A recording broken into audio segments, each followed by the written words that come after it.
This is your 15-minute warning.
We close to starting.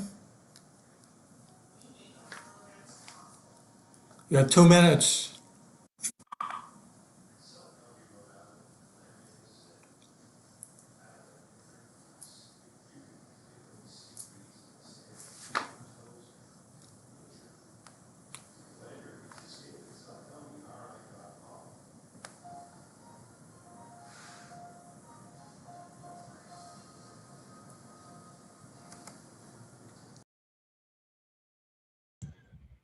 Okay, send it out.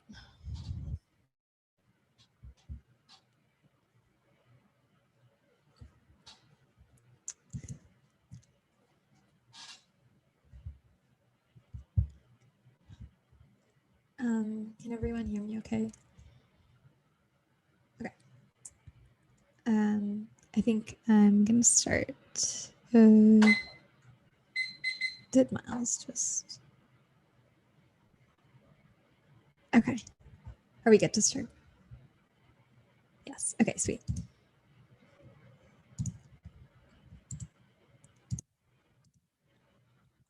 Advantage one is interoperability. No, I started on the wrong advantage. Sorry. Advantage one's ambiguity. Japan is susceptible to offenses, cyber attacks from China, Russia, and North Korea, sparking conflict partly 20 for Japan offenses, cyber capabilities, the three cause for concern, China, Russia, North Korea. All are considerable offensive capabilities will use capabilities to exploit the cyber demand, connect cyber attacks, interfere with the working systems, and cause political damage. Japan is significant territory to China and Russia. While North Korea continues to be a challenge for overall regional stability, Japan's claims for close and competitive percent on attack. This openness society cyber attacks today have really heavily on advanced tech, including command control communication, make the data have vulnerable. Ambiguity over the self-defense commitment and Bolton's adversaries. Public clarification over the threshold deters conflict. Lewis 15. It would be beneficial for the U.S. and Japan to identify publicly shared understanding of what is self-defense command instead of have them return back their old implicit understanding to guide and action ambiguity defense. Little additional benefit will assuming allow flexibility interpretation. Japan and the U.S. are greater risk than they should be in cybersecurity to continue success partners for suggest how technological change create a new security environment. China, Russia, and North Korea will provoke rapid escalation. Clear 19. China, Russia, and North Korea have both used critical infrastructure. We see China and Russia conducting campaigns at the level of arms tactics gains, which we take advantage of 33 systems. Major partners are constantly prone for weakness, most dangerous path to escalation, rise from early stab weapons and crisis recipient by perpetrating attacks, including use of nukes. Might occur in confrontation between the U.S. and Chinese forces in Asia. The recipient might view the attacks immediately to full-scale attack and strike first and limited attack at the slippery slope to rapid escalation. Independently, Russia and China will conduct parallel information warfare to target Japanese vulnerabilities, switch to 18 China and Russia info warfare proceeded in parallel. Chinese warriors and Russia sought to discredit opponents. U.S. Democratic allies and Asia might be targets as Russia and China even their cooperation both see info warfare means of prevailing open adversary that are armed conflict given Japan's high level of vulnerability. Russia strengthened threat from Russian cannot be excluded. Information warfare causes extinction. 19 nuclear war climate change are essentially combated by the corruption and ecocity collaborate info warfare lead to info dystopia adversaries manufacture videos of American soldiers committing battlefield atrocities and that will not be delivered.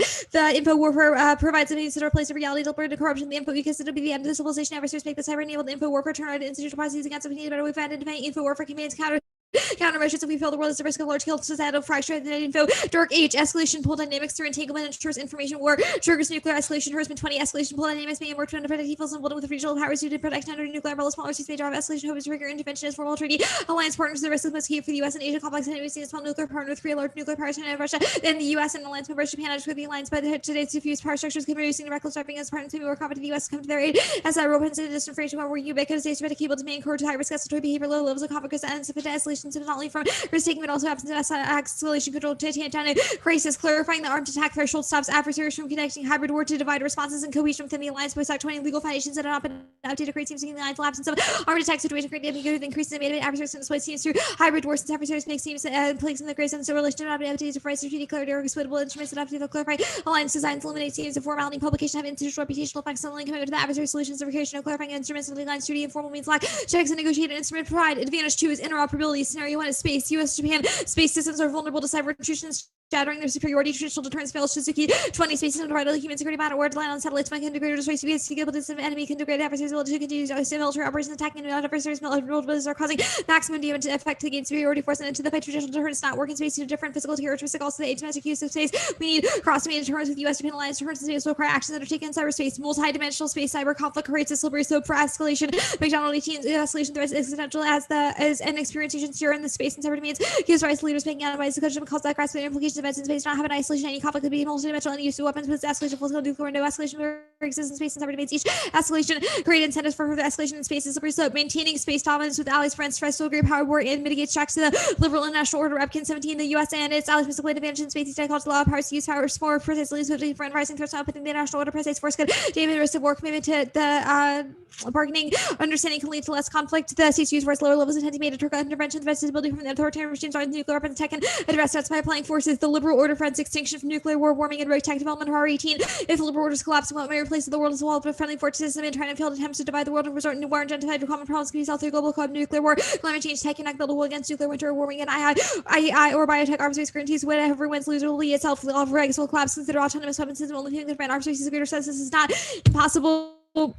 To survive, humankind needs global co-op. So the only viable blueprint is liberals and the walls keep rising. All of humankind will get squeezed. Scenario 2 is terror. Japan's nuclear facilities are at high risk of cyber intrusions. Defensive measures will be implemented by 17.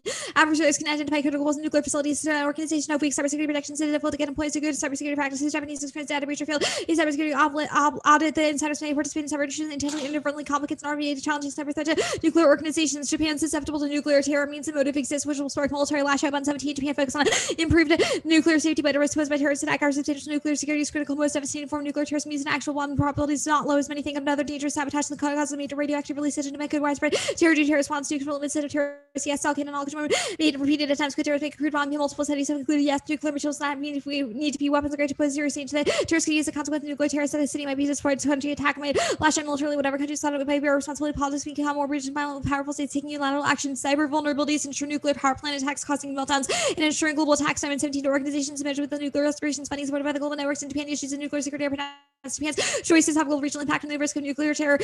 What would motivate nuclear terrorist attack motivation or actual war? Second was anti-Japanese view to help by Koreans complex attacks tried to exploit cyber for network security choosing to attack on nuclear materials with those loose security cyber protections and whole power plant including cooling pumps plant itself is held hostage cores extremely hot clubs the controls commanded with the loss monitoring systems and sensors remove the cooling systems terrorists everywhere to learn from the event they see this attack as success through the plans to not shut down new old groups set out to emulate the attack and less superior hacking capabilities on a global basis. Meltdowns cause extinction hot 19 all bets are off of black as water will heat up boil away and uncover spent fuel for lead to fires of radioactivity in the atmosphere. This be beginning of nuclear Fukushima. We are facing an extinction level event through multiple nuclear power plant failed all life on Earth you put at risk. Even a small bomb precipitates nuclear escalation or below 18 detonation of state or non-state actors is possible. Terrorist group desire bomb nuclear bomb known so far does not lead them not succeed. Structural and institutional weakness make a favorable list of training material. No country possession of materials can gain therefore protection. Small fish bomb would cause a unprecedented catastrophic scenario. Global security strongly affecting increases stress by compressing to the blocks of the nuclear use by state scenario would decrease states control escalation of present conflicts and emergence and new ones. The plan solves one limiting the Article I threshold establishes legal interoperability with Japan to deter and check conflict escalation. While 20 to be successful in war nation must control cyberspace superiority and cyber help training prevent conflict by controlling the escalation ladder. United States will be the severe cyber attacks justify warfare response and not being revealed in central U.S. and Japan agreed mutual security treaty would cover cyber attacks when needed practice being hampered by lack of legal firm and difficulty in deciding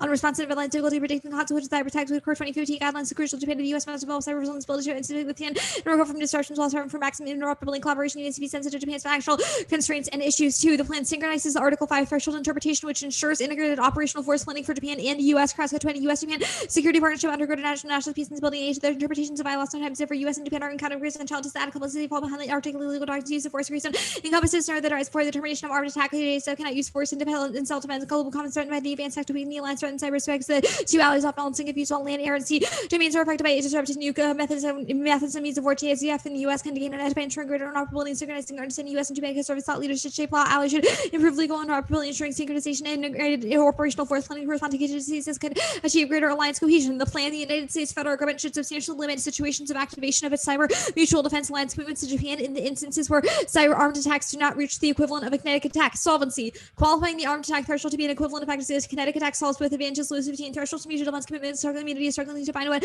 qualifies armed attack. Certain thresholds can be guide discussion guidelines and use to make cyber weapons element of defensive capabilities rather than troubling military expansion. Cyber incident that is equivalent effective cyber attack clearly represents use of force. Any other answer requires consultation to ban in the U.S. exercising mechanism through regular readings and simulations. Cyber attacks from space more likely will form a larger portfolio and efforts to create informational advantage possessed by the U.S. and Japan. This has implication for GPS where opponents could disrupt the NDT services using cyber techniques. Establishing clear limits on Article 5 instead of ambiguous case-by-case analyses ensures successful U.S.-Japanese cooperation and resiliency and interoperability. Kuhara 20.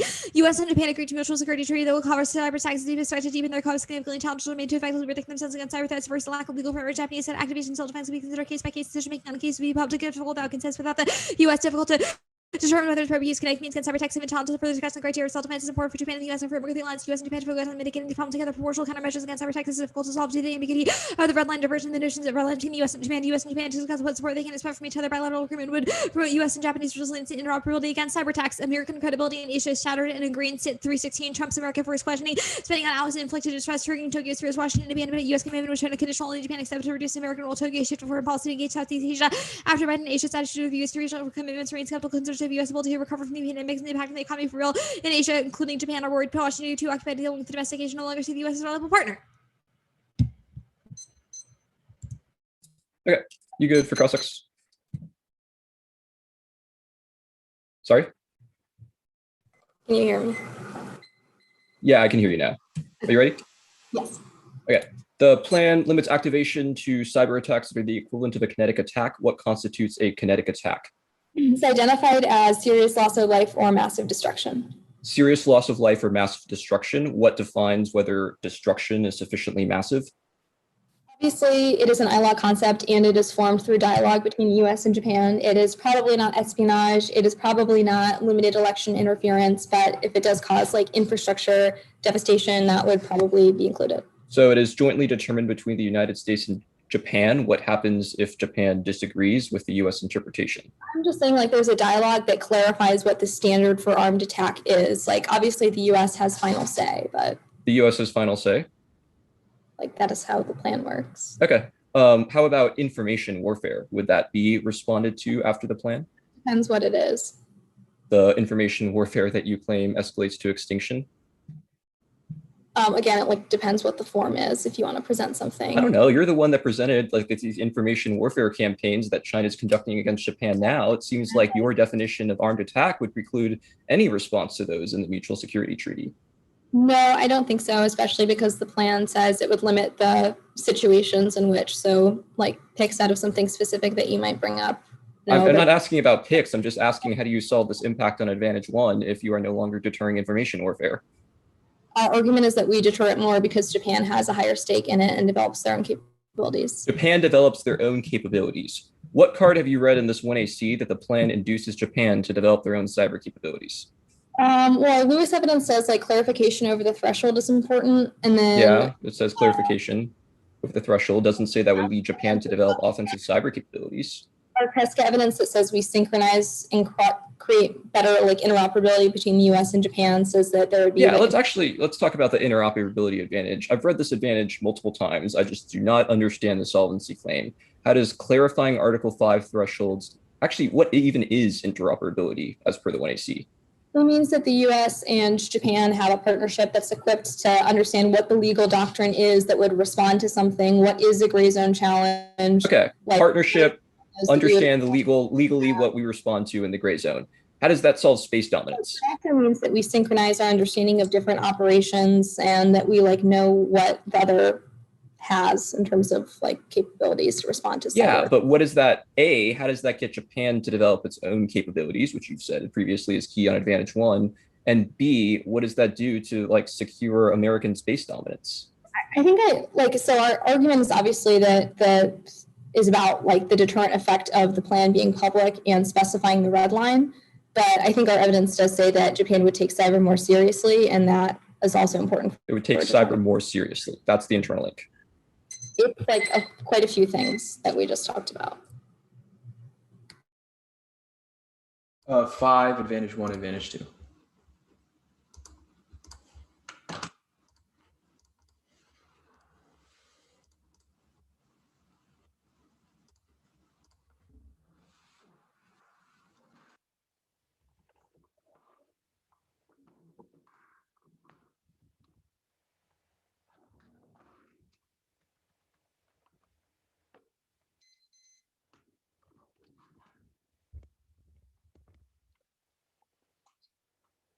If I could just get a thumbs up and everybody's good to go.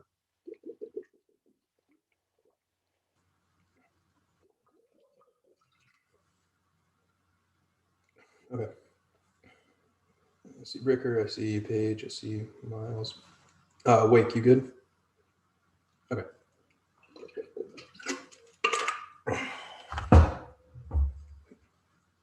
This is gonna fall.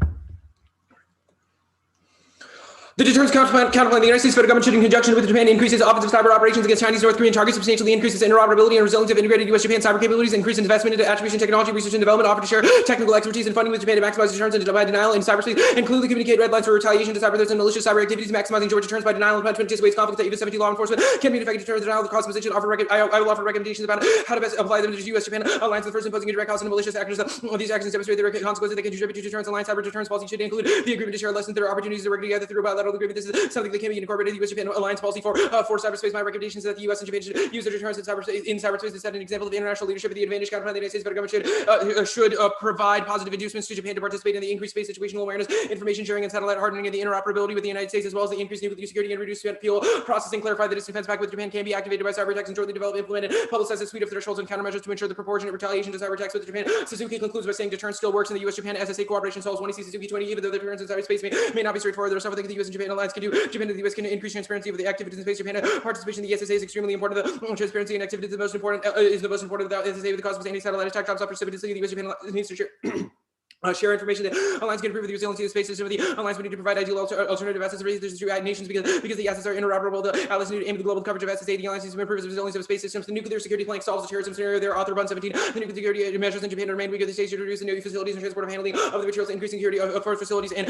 Japan should consider a moratorium on reprocessing Japan to ensure that each operator establishes the program to assess the security of their organization. Japan is the institute of rigorous background checks. The physical security and cyber security must be integrated. Straightforward steps are available that can greatly reduce the risk. Joint research and clarity solve signals and resolve. Herald 17. The allies can deter the attempts to leverage the cyberspace. U.S.-Japan cyber policy should be built around the whole of the nation collaboration. The alliance component again deterrence to seize the villain, the gaps, the hardening of the infrastructure, and reinforce cyber deterrence by denial. Davis argued through the clear understanding of what must be defended, designed, and amenable to the rapid reconstitution, the repetition, diplomatic, and economic and legal sanctions against the actors who target either the U.S. should train Japan on cyber to make an explicit declaratory statement that it will respond and move forward toward joint research. The war powers the Japanese support for Article 9 revision late now. Sterling 1127. Most Japanese feel it's time for the Japanese society to abandon the old security treaty. Repeated missile test by North Korea highlights the potential threats to defenselessness of Japan. To precisely highlight Japan's push for a revision of Article 9 and militarization. Japan has begun to suffer the heightened scrutiny and pressure for the pacifism. If Japan pursues a greater military role within the multilateral framework, this will raise fewer questions for its neighbors. The plan causes informal Article 9 expansions, changing circumstances of U.S. treaty commitments preceded every expansion of Japanese war powers in history. East Suzuka 19. Social and political disputes centered about treaty obligations to give the Supreme Court the opportunity to address Article 9. The chose to interpret the grant of rights to maintain U.S. war potential political question beyond the scope of judicial review. There have been at least 4 notable expansions of the government interpretations of Article 9. In each case, related legislation passed in response to geopolitical events required to address the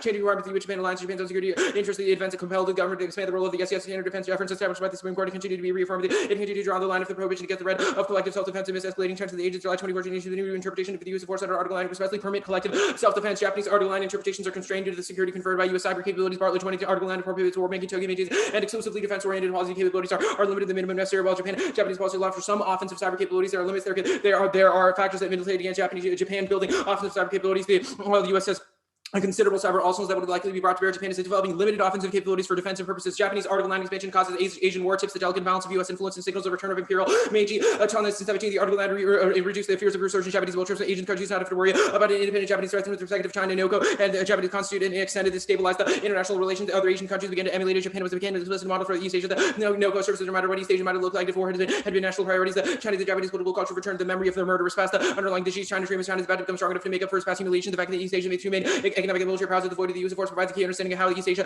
peace could survive. It is likely a prerequisite to last even for it to last even further that Japan and China uphold their defensive military doctrine. The PIC, the United States federal government introduced its alliance commitment with Japan by clarifying that in the event of a cyber attack, the U.S. Article 5 of the U.S.-Japan Mutual Defense Treaty applies only to attacks that cause severe social disruption. The plan limits the alliance commitments to cyber attacks that cause kinetic damage, which is too narrow. The counterplan allows the U.S. to respond to cyber attacks that are socially disruptive without physical damage. Luga 13 specific codification cyber attacks causes deterrence because creates deterrence because actors know what is forbidden. The actors are likely to follow rules that carry legitimacy, and active force would include damage that cyber attacks can inflict with the lack of physical effects. Of course, should include cyber attacks with consequences economic and political. Instead, only just a cyber attack the affected free speech would not be included, nor would an attack that only destroyed a small network to cyber attacks that cause create confusion would not be covered. The attacks against critical infrastructure would be an active force. Limiting Article 5 to armed attacks means we only respond to attacks that cause physical destruction. That prevents responses to gray zone attacks committed by non-state actors. Robert 13 is so many separate attack and the non-state attack associated with the criminal attack with reasonability, accepted responsibility state that suffers an armed attack and asserts right to self-defense. And most scholars will find that a cyber attack constitutes an armed attack only if the attack causes death and destruction to the attack, and the Estonia would fail because the damage does not result result in death or destruction. The ICJ suggests the armed attack can only be committed by state actors. Governments are unable to take advantage of self-defense, creating a potential vacuum for non-state actors to hide behind the veil of state and in which they are located, giving impunity to gray zone attacks, turns their cyber escalation impacts from release 13 to test the limits of self-defense,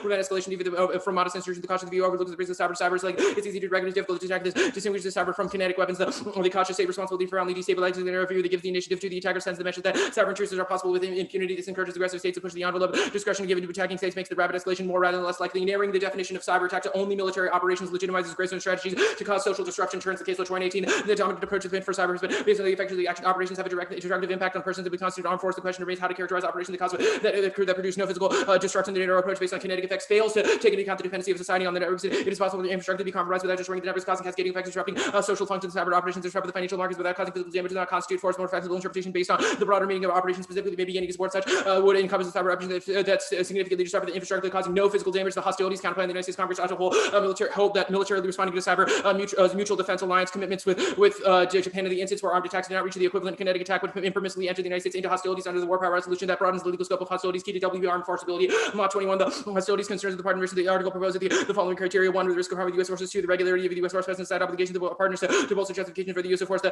justifications under law do not address the constitutional question of the WPR intended to resolve the Congress's role. The partner missions or proxies for the narration of the executive claim do not constitute hostility. The article proposes reconceptualize hostilities in common situations where the U.S. forces to use or are subject to lethal force. This definition serves as a constraint on any attempt to skirt the WPR. Establishing congressional oversight over treaty justifications for use of force curtails executive war powers. Section 97. The transformation of the war powers is extended to the President's authority for international institutions. The NEC. This represents the fact that the House of the constitutional role where Iraq, Haiti, Bosnia, the President, circumvented the Congress are relying on the UN or NATO, the duty to repel the attack of the representative or narrow grant the authority beyond the defense operations reserved for the Congress and the concept of defense war were taken to justify unilateral authority. But the great concern our security treaty the presidency routinely invoked to initiate military operations.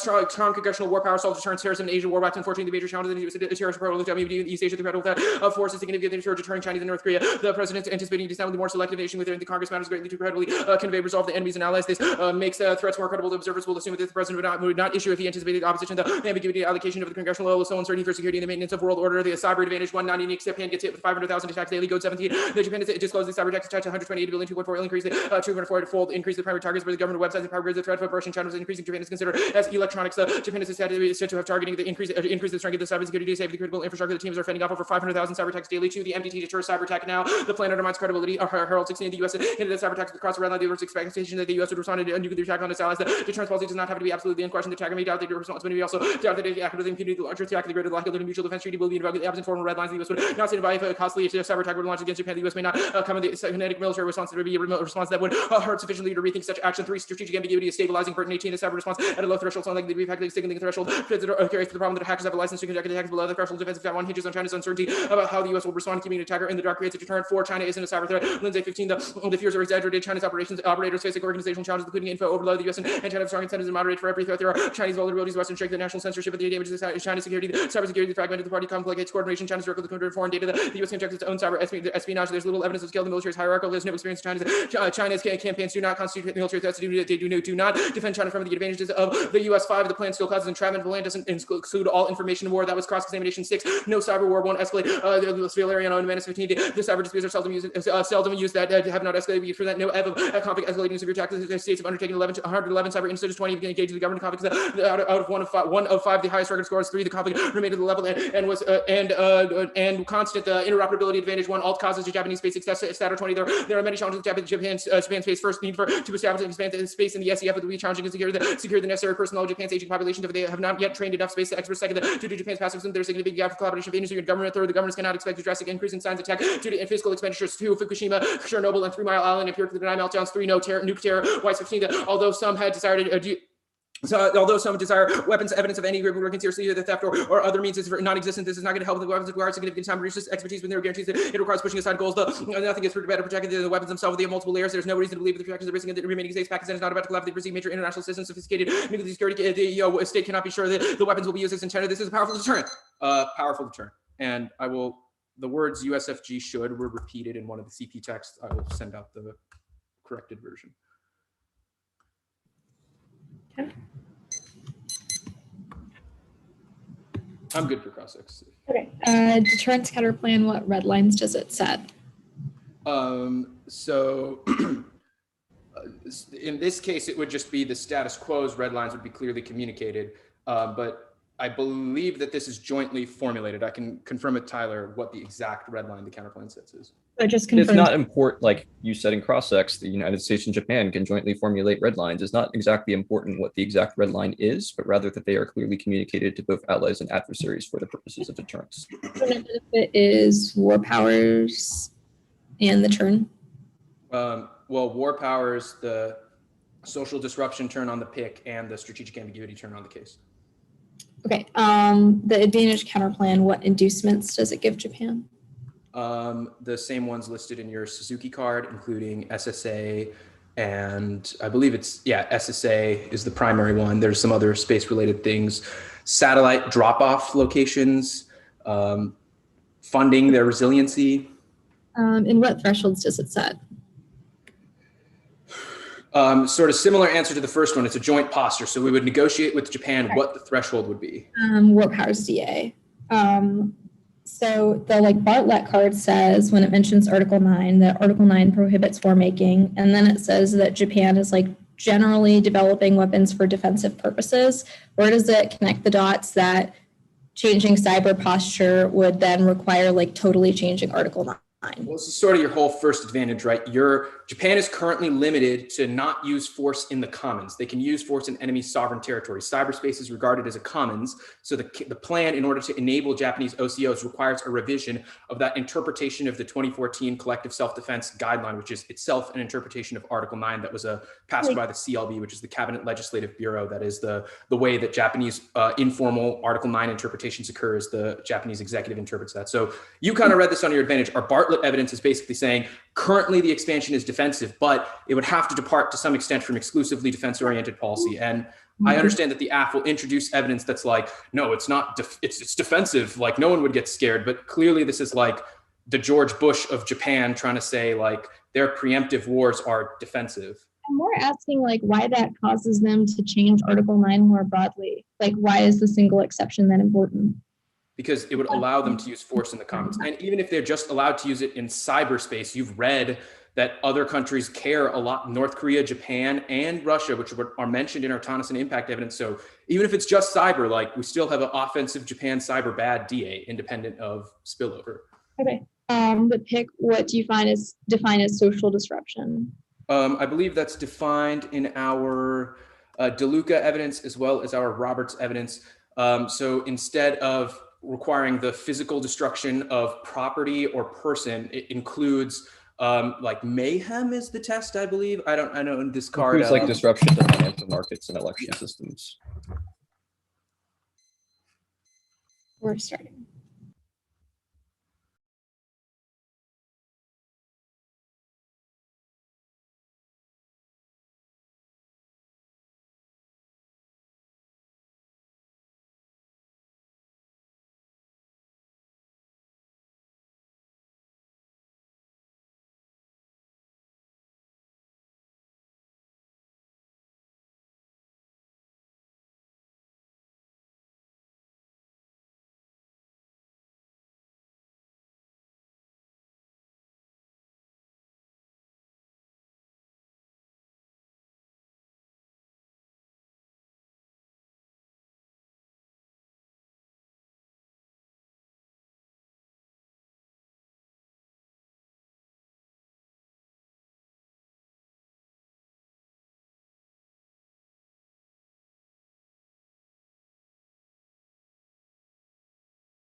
should be sent.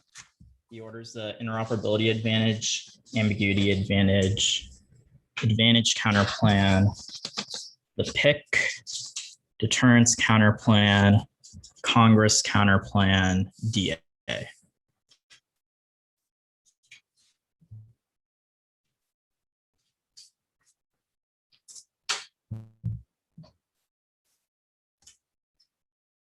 Does anyone need that again? You need it, Brooker? Okay. Interoperability advantage, ambiguity advantage, advantage counter plan, the PIC, deterrence counter plan, Congress counter plan, Japan war powers. And you all can hear me okay? Everyone good? Cool.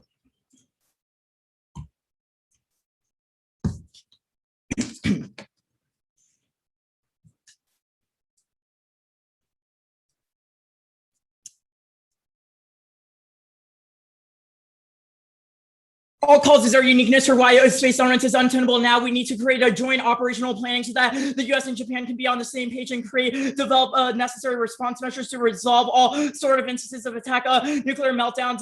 All their examples for small scale new technology ensures that it causes rapid escalation and causes global fire and radiation release. They have conceded that attacks would get emulated globally. So even if they are small scale, they cascade. Yes, nuclear terror. Their defense is not assuming Japan Japan where terrorists will target Japanese nuclear facilities are evidence that they have the means and knows now. Nuclear terror causes nuclear war, undermines security by blocking security initiatives, raising tensions, and exacerbating all existing conflict. Space cyber war escalates because there's no barriers to escalation, ensures rapid escalation through nuclear war. Space dominance is key to crisis bargaining, damning great power war, prevent authoritarian takeover, the LIO extinction, rogue AI warming requires all global cooperation, the ambiguity advantage. All their attack stealth proves the uniqueness for why ambiguity is not deterring, and it requires a robust, coherent posture to respond to it. The NDT fails. Ambiguity emboldens China and Russia and North Korea to use OCOs to target Japanese vulnerabilities, attacking command and controls, which triggers nuclear escalation.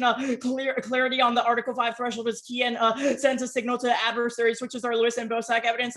Their strategic ambiguity, good evidence is about generic U.S. posture. Other alliances or other U.S. uses of strategic ambiguity solves, but it fails in the context of Japan, which is our Lewis evidence because it emboldens escalation and China and Russia to conduct information warfare due to Japan's high vulnerability and ambiguity cause extinction through turning all institutions against us. The U.S. Which makes warming inevitable. Their China defense does not assume OCOs or new capabilities, nor how China or how Russia and North Korea would also attack, which causes escalation. Yes, entrapment. We would respond. Clarity is key because Japan can understand the threshold. Otherwise, the Japan will entangle the U.S., which goes nuclear throughout Asia. There's a high risk of escalation because of escalatory behavior. Yes, escalation, which is answered above the advantage counterplan, it does not resolve the ambiguity advantage. Article 5 clarity creates a shared understanding of activation, preventing adversarial exploitation, prevents entanglement, and reassures Japan there won't be abandoned. That's Lewis, Bosak, Hertzman, and Kuwara. Benefit shields because they wouldn't require Article 9 reclarification. Prestige can leverage allies. Mercer 17 prestige policies have little strategic value. Prestige rarely generates sufferance even among allies. Prestige policies, international politics depends on the militia for psychological, political reasons. Odds are against prestige. International politics states rarely gain prestige and then justification for costly policies. Collapse the policy implications. Simple, do not chase what you cannot catch. Firm to the combination of all the planks. It doesn't solve the interoperability advantage because the threshold on the Article 5 is necessary so that the U.S. and Japan have the same legal framework. The counterplan increases war for 20 sanctions. Proven even China and Russia could pursue aggressive action sanctions by case of U.S. and partners with use force outside contested region. This leads to geographic escalation. While Europe's representative states that there are exceptional partners, China and Russia could threaten military action below the threshold of conflict. Aggression forces the U.S. and partners to reassess that if the U.S. fails to react, global security environment could merely be undermined. The plans for its norms development, the U.S. and Japan can serve as leaders to shape international law. That's cross solves Middle East war, goes nuclear, Lindsay 19, and cyber war. Cyber war will lead to a war. We see signs of this in Middle East military attacks are tantamount declaration of war. If the world is to want a cyber regime involving digital equivalent, it takes time to implement international norms.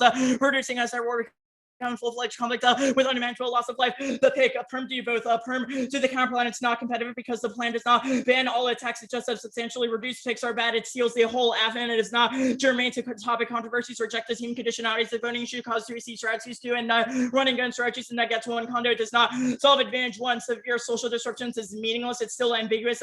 They have no mechanism to restrain China, Russia, or North Korea. Only kinetic attacks can publicly deter them, which is our Lewis evidence. It does not solve interoperability either. It has no mechanism to ensure joint operations because the legal framework will invite debates among the U.S. and Japan, and they will not be on the same page, which will not allow for a joint response to emerging threats, which is the Kraska evidence. Deterrence counterplan, plank one emboldens China, Russia, and North Korea because they have OCOs. OCOs undermine the overall U.S. deterrent posture, reduces credibility. Lipicki 18 deterrence when over cyber attacks narrow compared to capabilities of U.S.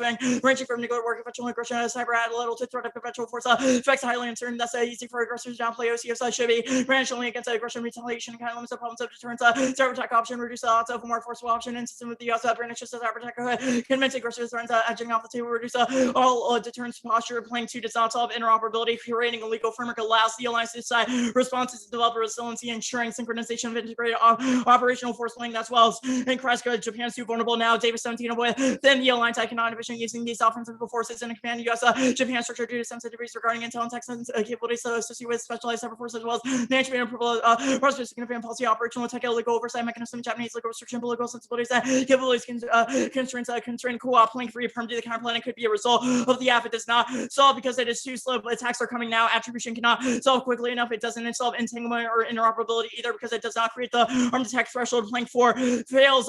Matt is 18. There has been a little discussion on how exactly Japan will deter effectively punishing adversaries. Requires a lot of under constraints of Japan's constitution. It's unclear whether these offensive options would be legal deterrence by an to improve cyber defense that may prove challenging. Lack of cross-pollination between government and private sector makes it challenging to understand threats and how to protect them. Japan's emphasis on deterrence comes at the time the U.S. seems to be shifting away from that approach. Perm to both, perm to the combination of all the planks. Plank 5 fails. Heightens escalation category 314, and Japan may opt to make it public threats. Requires Japan substantiate damage to attack real capability and sensitive information being targets with recycled code legal problems that make follow-up action legally questionable and makes the threat less durable. This is on help deter attackers, so would make Japan subject to retail cyber escalation becomes likely and heighten tensions. The Congress counterplan and does not solve ambiguity. The signal sent by the U.S. would be incoherent. They have no Japan or adversaries to perceive the counterplan as legitimately durable or by no interoperability delay and uncertainty made. It would model a response to no one would trust it. Perm debeth perm to the counterplan. Congressional signal shatters Japanese expectation. Article 5 Local Bill 20 officials perceive the Constitution allocating exclusive authority to Congress. They might disregard the President of Japan to pay attention to the President and Congress sinners could yield materially different in Japanese expectation regarding willingness of the U.S. use of force under Article 5 rejects process counterplans without specific advocate about the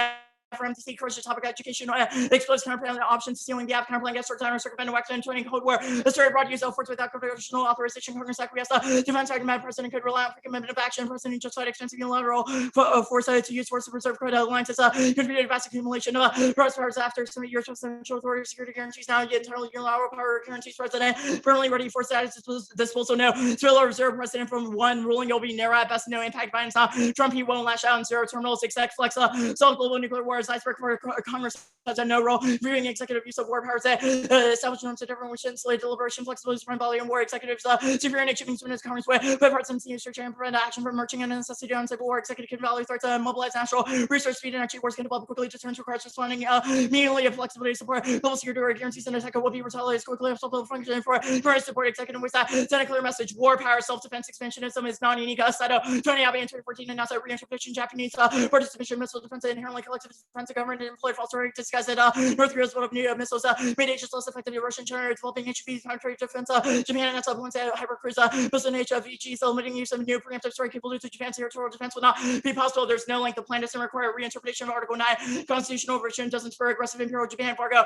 17 Japan has one of the most educated population independent judiciary for press parliament where most are debate precursor for any revival militarism hinge on rekindled invasion for Japan to expand its which would have to enjoy domestic support ambitions like no one in Japan advocates territorial expansion ambitions behind a version of Japanese constitution would not providing militarism or rather to be treated for Japan contribute regional and global stability. Article 9 has not stopped Japan from possessing military forces robots Article 9 should not think Japan with belligerent image has long said there's no link. The plan doesn't spur Japanese development. They already have it for their Barnett evidence. If it does occur, it would be defensive and the bounds of the alliance, which is our cross evidence. Abe's tenure disproves any Article 9 expansion impact. Also, 20 Abe and security policies went further than any previous post-war leader essentially opposed the 1945 shackles of riser, scrapped the laws preventing defense cooperation, increased the budget each year of world's second largest F-35 fleet. There's no spillover. The plan's just one instance of an interpretation of Article 9 at best, which would not cause a rapid escalation. Go back. Go back to the hostilities counter plan. It links to the net benefit because it's still a reduction of commitments. And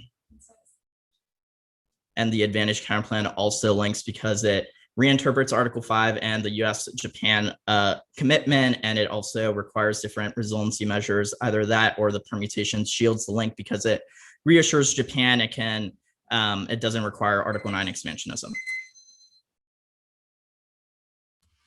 Okay, are you ready? Give me a second.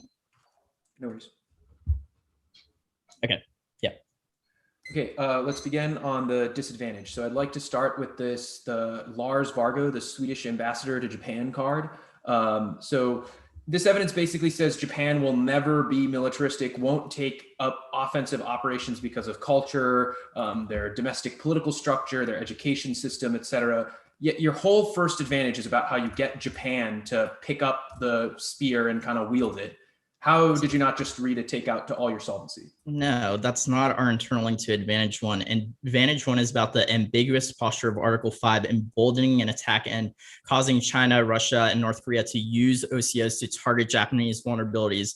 I think what you're getting at is our interoperability stuff, and our internal link is about resiliency measures, not offensive posture. Okay, so then this next argument you made, Bartlett, they have it now. What do they have?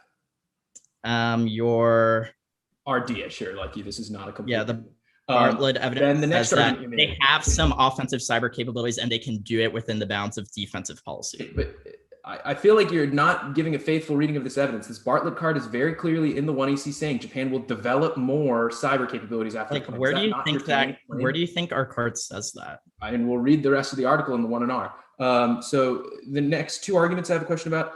2EC3, no link. The plan is not an interpretation of Article 9. Then the last argument to make, the plan is just one interpretation of Article 9. Can you reconcile those two? Like, if you win a link, you would have to win a spillover claim that minor interpretations of Article 9 would spill over into broad revisions. You did say in the 1EC Crossix that you have some joint development with Japan. When they ask you, okay, well, we have this constitution thing, limits our interpretation of what armed attack is. What does the US say to Japan?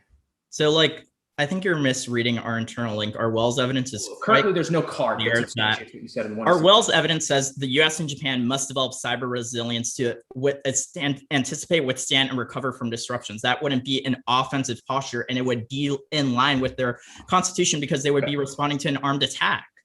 Like, I don't think it could get much clearer than that. Our DA is not about changing what constitutes armed attack. The case. Right, but it requires a reinterpretation. Chernobyl is small scale. If Chernobyl is small scale, how big does a meltdown have to be to cause your case impacts? Well, our diamond evidence says that attacks would be emulated. So it's not just like one nuclear power plant would get crushed, but it would cause a cascading of that. How do you solve like counterterrorism in everywhere else except Japan? Because they're learning about how to conduct attacks because of Japan's vulnerabilities. Any group that learns terrorism in Japan? Our BUN evidence says that North Korea has provided funding for different terrorist groups without. So you read a Middle East add-on about cyber norms. You obviously don't change cyber norms with Israel, with NATO, unilateral norms. How do you solve any cyber war in the Middle East? Our Kraska evidence is quite good that the US and Japan can be thought leaders to influence other countries.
Okay, A10.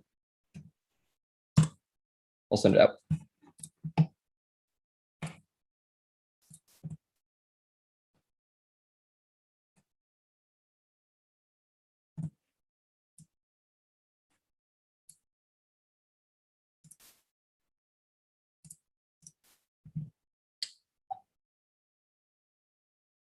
Should be sent. Oh, looks like we have everyone. The order is going to be the advantage counterplan, the pick, the ambiguity advantage, and then the interoperability advantage.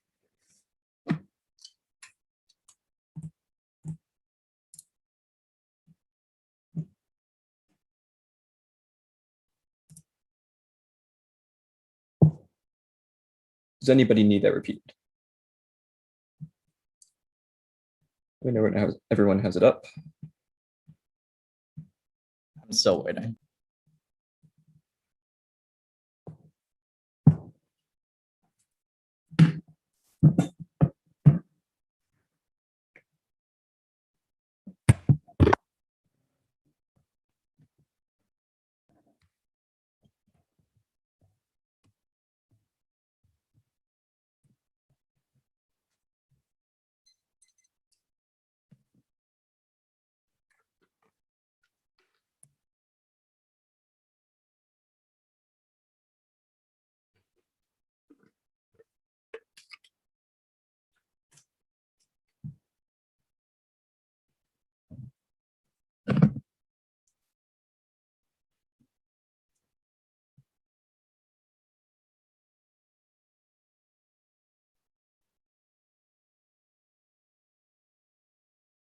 I just get a thumbs up when everyone's gotten it.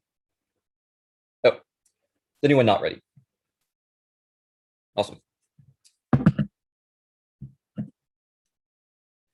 Counterplan solves the AFID as the US and Japan jointly coordinated suite of thresholds and proportionate countermeasures in the event of a cyber attack against Japan. 2 solves interoperability that no reason Article 5 is critical to space or nuclear communication between the US and Japan. We can coordinate space and nuclear systems far more directly through the counterplan rather than relying upon nebulous threshold spillover. 3, treat this counterplan as a pick out of the AF's initial reduction. The counterplan could result in a broadening of Article 5 if both the US and Japan agree. The AF has no defense of why the unilateral reduction necessary, but they defended they would impose one. And when I see cross-sex 4, when I see evidence agrees, we should coordinate quote proportionate countermeasures to resolve diversion threat perceptions. That solves interoperability best. When I see car and 20 given the challenges discussion critical self-defense is critical important for Japan, the US, and the alliance, the US and Japan should encourage international consensus. Experts can create doctrine mechanisms for decision making. They should increase coordination with other allies. Proportional countermeasures. Instead, the US and Japan should discuss what support they expect. They should expand multilateral cooperation. This will enable approaches to wide range of cyber attacks, resilience, and interoperability. 2EC1 was it doesn't solve ambiguity. Yes, it does. The 1EC has reasons. Clarity is key, not why reducing our Article 5 commitment. It's critical to achieve that clarity. The counterplan equally decreases ambiguity because it explicitly declares what responses the US and Japan will use to which attacks, which sets clear bright lines. The next argument was permutation do both. This links because it includes a reduction in Article 5, which triggers allied fears and produces disunity of the scope of application. The permit eliminates the credibility of the promise to use the counterplan's mechanism of graduated response. The next argument was that prestige can't leverage allies. The framing issue for all of these say no devs. This is the 2EC entirely lacking word for why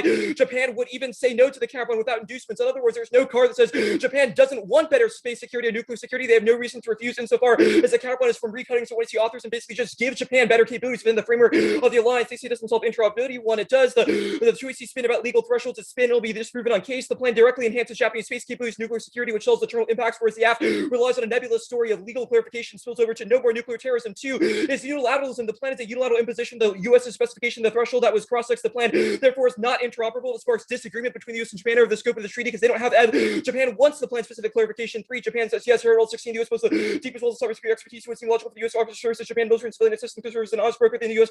has decades of experience identifying optimal cybersecurity investment. The U.S. and Japan have a mutual interest in cybersecurity. What is needed is only exchange expertise to define greater understanding how missions carried out. Jointly being controlled through cybersecurity information sharing to help users understand why the U.S. may respond to the way they do. If cyber attacks arise to a serious issue, better understanding should facilitate mutual support in such crises. They say it increases war. We did not read the O'Hanlon card. They have no reason to count on fiat sanctions or why that is the only response. Sanctions work anyways. O'Hanlon 19 more than 100 examples. Sanctions work well. Successful sanctions affect GDP more than 2%. They were easiest when the state's economy was smaller. Passive efforts to apply strict sanctions to realistic goals, horizons, and policy. The community improve precision. Iraq, Korea, Iran, and Russia. It's worth this. The U.S. and Japan have already clarified Article 5 applies. The only remaining question is determining proportionate response as well as at all 17 cybersecurity will be adjusted in the overall mechanism of the U.S. Japan alliance. The effectiveness of Japan to critical locations or need to give me a lesser physical damage qualified as attack attacks that would not be difficult to apply the SDF or use military to respond. How to respond portionally requires careful consideration of understanding conflict might escalate. They say the norms add-on 1 we solve because the counterpart still is Japan take lead in cyber assault policy, which is a far more flexible framework for international law that does not demand immediate retaliation. 2 only consultation solves norms. IGF 19 the evolution of international norms construction demonstrates increasing interest broader participation imperative that stakeholders take a role in all parts of norm cultivation debates in and between stakeholder groups. Also contribute to propagation, dissemination, neutralization, norm building community within one's own stakeholder group, facilitation, dissemination, norming, new support to internalize norm strong community with a consultation process for conform nuance, more to nuance suggestion via modification norm. This is imperative for all normal cultivation. 4 obviously Iran is not looking to U.S. norms for whether or not to use cyber attacks. This card says the word norms once and says they need to be international, not bilateral. 5 norms fail. Mass attack. 15 under norm only spread if they should receive be in their interest. Examples of plentiful norms containing cyber activity unlikely to worsen unconstrained cyber espionage. Bring use cyber weapons and infrastructure. Russia's unconstrained military doctrine claims the future war involved information war for the U.S. subsequently exchanging cyber attack capabilities and articulate a few limits to cyber attacks. It's too late to have established precedent. Now the pick does not matter that much because they have dropped a case term. The act legitimizes gray zone conflict by clarifying collective defense is not applied to non-physical cyber attacks in the financial system, the power grid, the water supply, etc. Rogue actors like China will exploit that to ramp up hybrid warfare tactics, which would trigger Japanese responses to the joint evidence. It turns information war and all advanced ones because the types of operations they embolden are misinformation operations that safe harbor level of kinetic conflict. The app attempts to translate traditional use of force standards into cyberspace, which is incoherent. Core in 20, the term attack is at the heart of Justin Bella rules. They're friendly, accepted, then reaction was caused to depth of person to the right line can develop one. It was easy to segregate means of warfare. This thing cannot be said for cyber. It says cyber operation generates physical damage to attack objects. It's easy. The situation different when they affects. Follow this right line. The significant questions linger. So whether some impact is sufficient, whether operation against data can never constitute attack. The legal translation to the rules can lead to absurd results. The AF standard makes escalation more likely. Luca 13 determine whether a cyber attack constitutes force or a major approach. The first approach argues for the cyber attack cannot constitute an armed attack because it lacks the physical characteristics. When a cyber attack causes death, the attack constitutes force. The problem is that it does not account for damage. The cyber attack can inflict with the lack of physical effects. The cyber attack that shuts down infrastructure may have an effect that's more debilitating. The approach is not sufficiently protect real infrastructure. The approach would not apply to attacks in Sunni, the Russian, Georgian conflict area because of casualties. Nonetheless, there is destruction of property.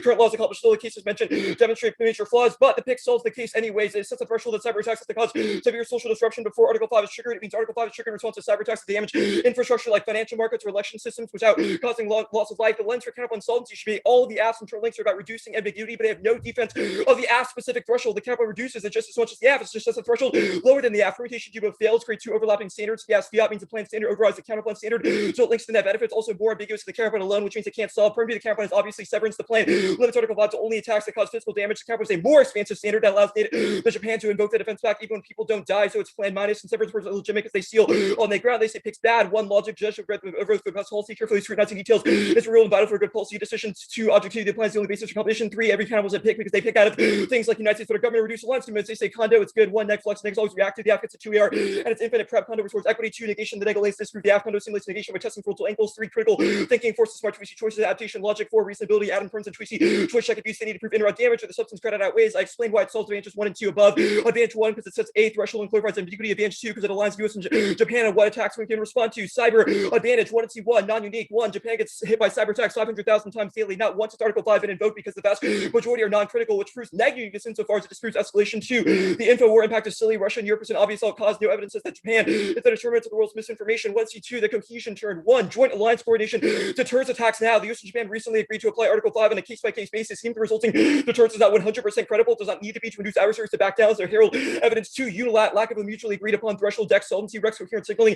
and turns the advantage. 20 CQR and 20 the US and Japan agreed the regional security treaty also cover 2 cyber attacks against both countries. The first part of the Japanese government said the activation of should be considered case by case. Decision-making case will be difficult without international consensus, including with the US. 3 takes out the other advantage because unilateral reductions do not enhance interoperability. They decrease it because they increase Japanese theories of abandonment and unilateral reinterpretation. 1 and C4 no Chinese cyber attacks. 1 China won't launch them. They're fledgling cyber power. The military lacks experience and faces organizational challenges. That's our Lindsay evidence. 2 no cyber impact. This is the 1AC author 5 years later. Lewis in 26 lack capability to cause damage. There's uncertainty among attackers about the US is believed to attribute their unwilling to risk retaliation. No one's ever died from cyber attack. The emphasis on espionage and coercion. The US opponents have no interest in catastrophic cyber attack and avert escalation never occurred. There are constraints that limit risk. Neither Russia or China will be served by an attack on the US. North Korea has not capability.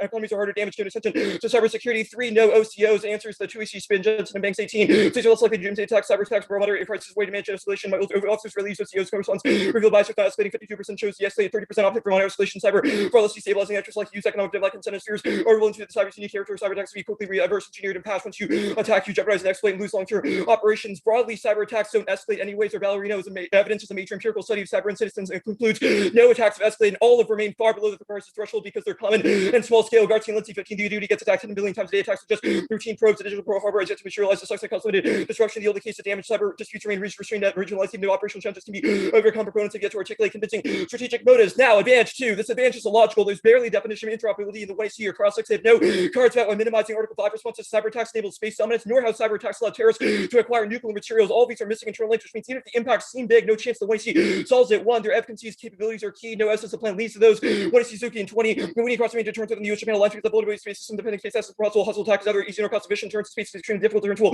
Require a combination of terrestrial and space intelligence. That's to identify the source of hostile attack turn space or require act undertaken on the ground. 2, Japan's cyber experts invariably adhere to poor security practices. These are non-military, so the plan can't solve. 1AC button 17 from security guards to control room operators, phishing attacks, encourage employees to clone the link attacks, becoming sophisticated. Many organizations with cybersecurity protections. It is difficult to get employees to pay attention to 29% of Japanese response to the data breach. Japanese response to non-identified insiders for privileged access to figures insider threat. 3, especially true for Japanese cybersecurity deployment. 16, cooperation within it should be one of the greatest obstacles of victim blame, which is difficult for nations to come forward. There are few experts from domestic expertise. Students are not exposed to programs to the university level. We lack 80,000 because cyber literate workers in Japan. Not only we're losing competitive as FSC, the IPV threat, Russian, North Korea targets Japan. Their cross evidence is also about alignment on naval operations, which is not the affirmative. 1 Japanese space interoperability fails. They don't have the personnel or assets, and there's a significant industry government gap. That's where Sato evidence. Japan alignment fails. Hyper-reaching Sato and 20 recruitment of SDF personnel has been a serious challenge. SDF personnel. There was a gap of 20,000 people. 2019 human resource rescue personnel. Now, a challenge in the face of an aging population. Japan's aging challenge is serious. Japan's aging will accelerate. 1 3 Japanese will be over 65. 1C3 no nuclear terror. No terrorists have the ability to steal nuclear materials. Think they all get good at hacking. Their meltdowns impact is empirically denied by all past meltdowns in history. They're reading some random hack from the commonsense.now.com and the specificity of their evidence to Japan is irrelevant because their evidence indicts it broadly and says the threat is overhyped. Okay, are you ready? Yeah, give me 1 second. It's water. Okay.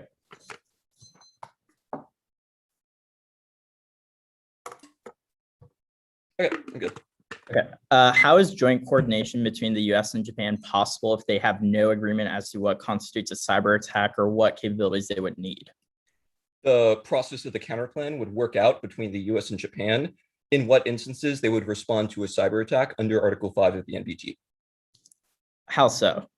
So the United States and Japan would convene, discuss the set of responses that they view as proportional to Chinese or North Korean aggressive cyber attacks.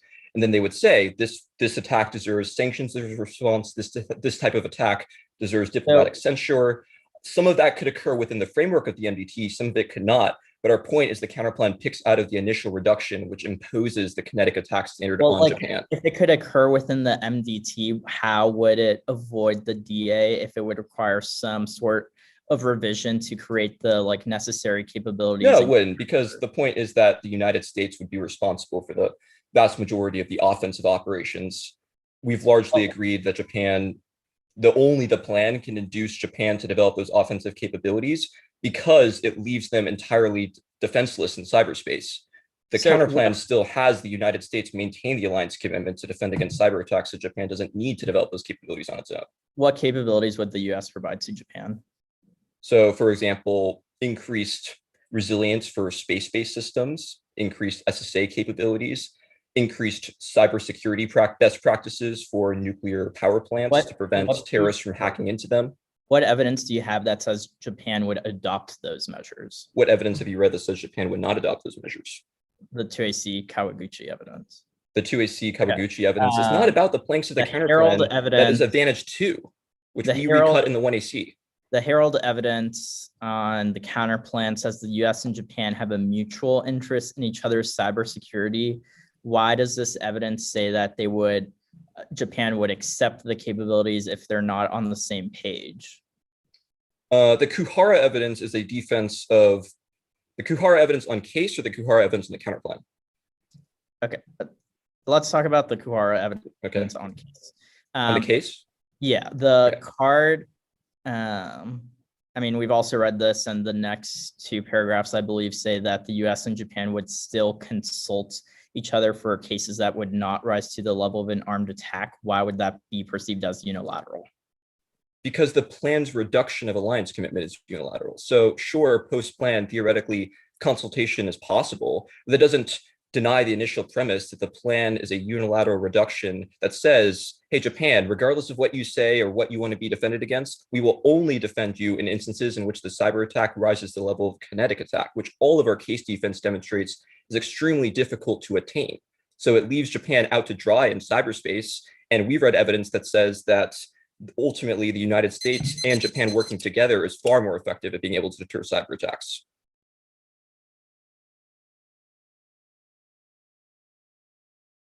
The order is the Japanese war powers disadvantage, or sorry, the deterrence counterplan, the war powers counterplan, and then the Japanese cyber, the Japanese war powers team. Sorry.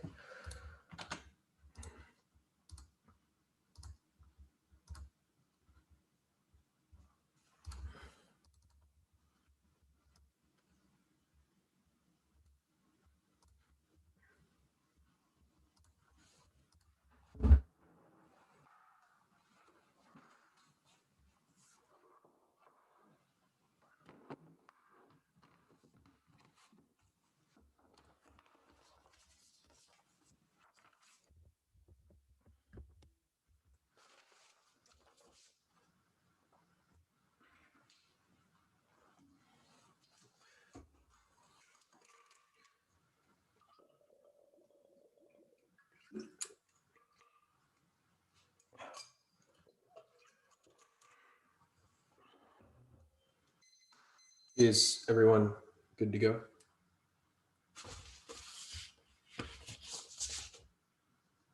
Sorry, we need to take actually 1 second of prep.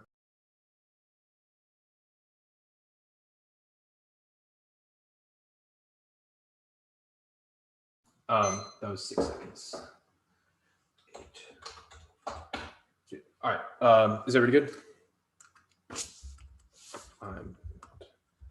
Okay, sweet.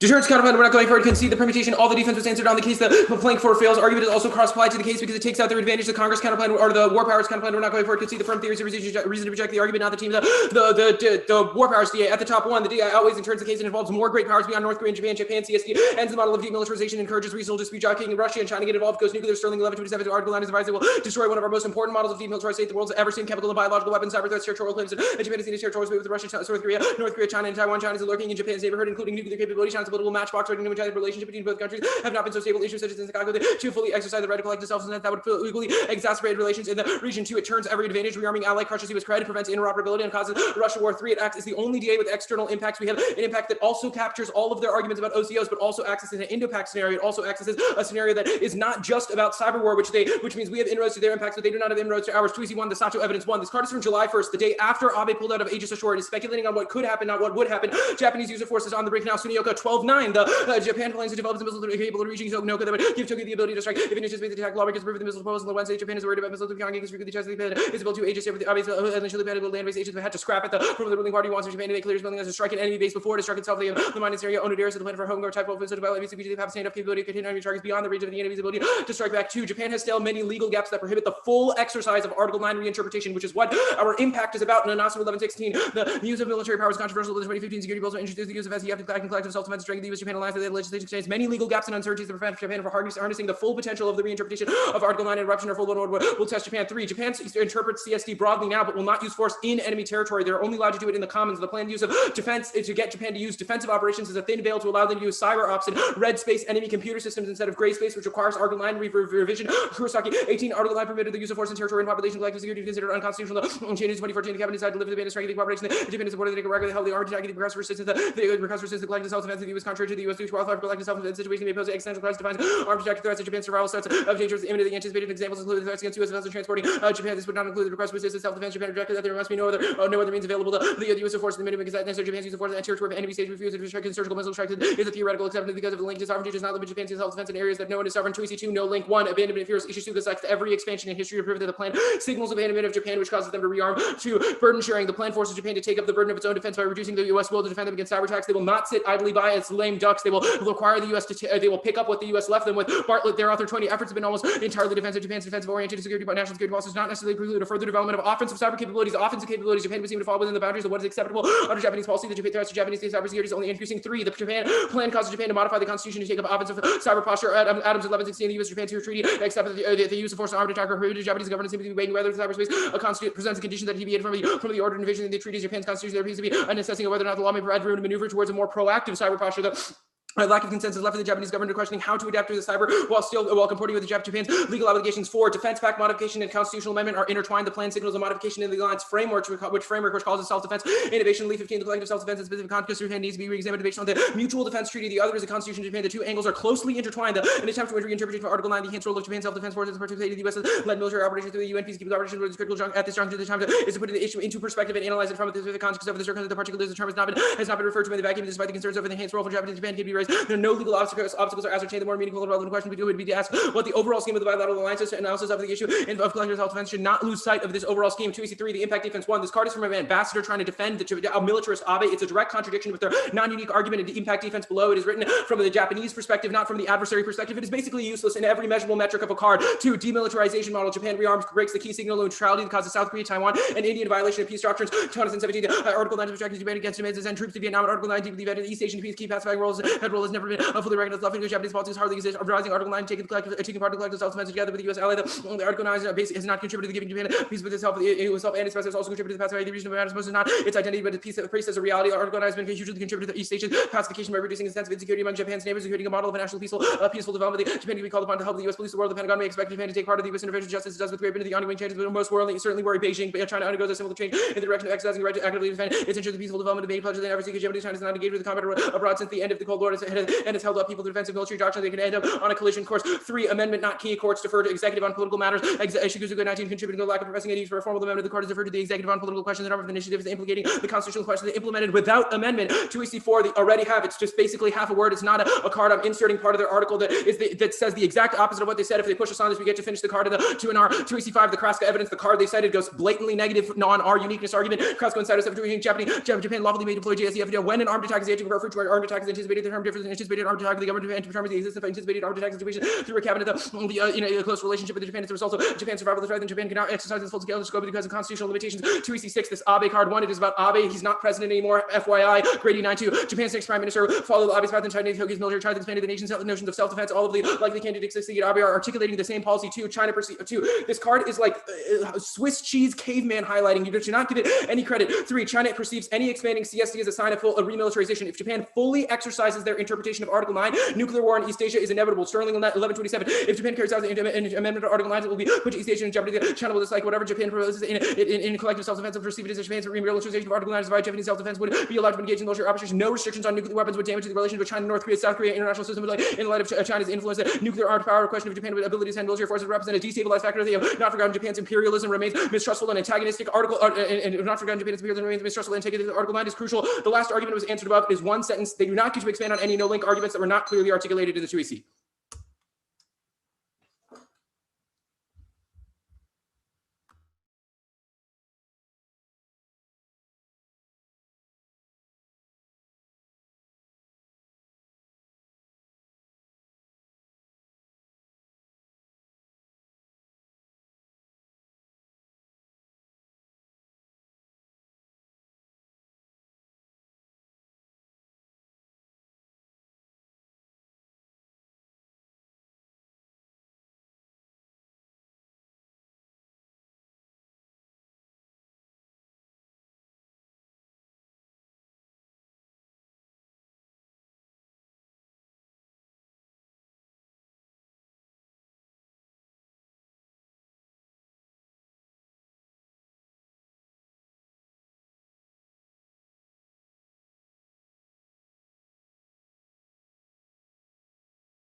Okay. Sorry about that. Order is advantage 1, advantage 2, the deterrence counter plan, the advantage counter plan, the pick, and then the war powers DA.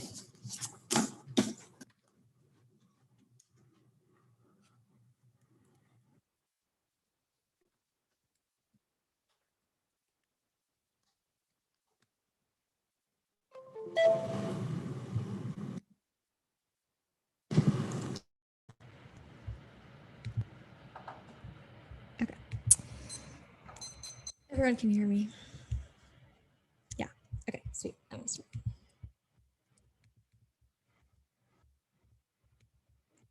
Japan's flashpoint for cyber adversaries only without spending can inflict serious physical damage. Smaller attacks is after uniqueness demonstrates the possibility of attacks escalating around North Korea, Russia, and China have capability aimed at critical infrastructure. Even a small confrontation causes slippery slope to rapid escalation. AF is a dialogic process that ensures it's not some unilateral imposition. Yes, cyber attacks. Russia and China introduced info warfare to discredit opponents, target democracies, to disrupt the info ecosystem with race institutions that usually prevent conflict and warming. Lewis says most states and is about attacking the U.S., not Japan. Yes, causes nuclear escalation. Smaller states drive it to trigger the U.S. nuclear umbrella. Trusting great powers causes unexpected escalation. Yes, in fact, cyber respect that's above their evidence is old and super generic. Japan feels abandonment without clarity on Article 5 because adversaries can create fissures in the alliance. That's the post-act evidence. Advantage 2, yes, solvency. Japan would take cyber more seriously and invest in resilience. That's the Will's evidence. Defining warfighting responses by setting thresholds in the alliance is key to let Japan control the escalation ladder and operational force planning. That's Carrasco, which is about ILAW. Burns is AF uniqueness. The plan leads to better protections and establishes deterrence, which is above. Pullman disproves counterplan solvency, not AF solvency. It says cooperation is hard because of victim blaming. The plan still solves because it starts with a legal limit. That is key to create joints between the U.S. and Japan. Only the plan clarifies ambiguities by specifying when an armed attack counts. The counterplan has neither the formality of signaling commitments nor the instrument of the alliance treaty. Both are key for institutional reputational checks that's necessary for deterrence. Traditional deterrence fails because of asymmetries inherent in space and different physical characteristics. Space conflict causes war interconnected with every other domain to a small scale.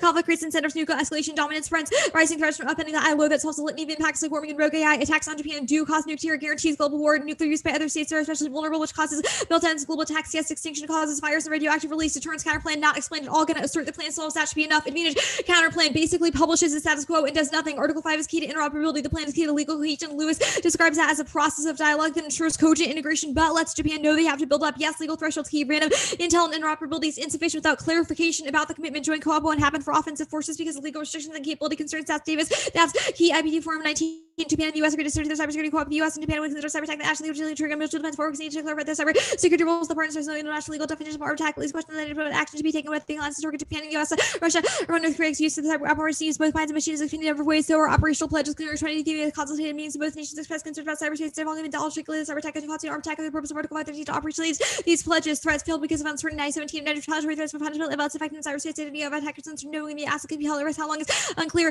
No shortage of retaliatory instances out west and why the cyber domain's problems or attribution problem for punishment. Deterrence defenses are the status quo. Doesn't solve the offense. Category 314. The past minutes and Japan's cybersecurity striking near evidence the stat to age legal and bureaucratic overhaul. Japan's taken into account the agency to strengthen cyber defense. Hone to these developments gives authority to conduct active defense. Passive measures already exist. Category 314. The denial of the defense. The Japan's forces hardening preventative preventative controls to limit damage. These actions are passive defenses. Adversaries will build up sugar and hurt like 17 deterrence by cost and poses requires signaling. Adversaries have an incentive to take this to mitigate the cost of position using the opposition requires the U.S.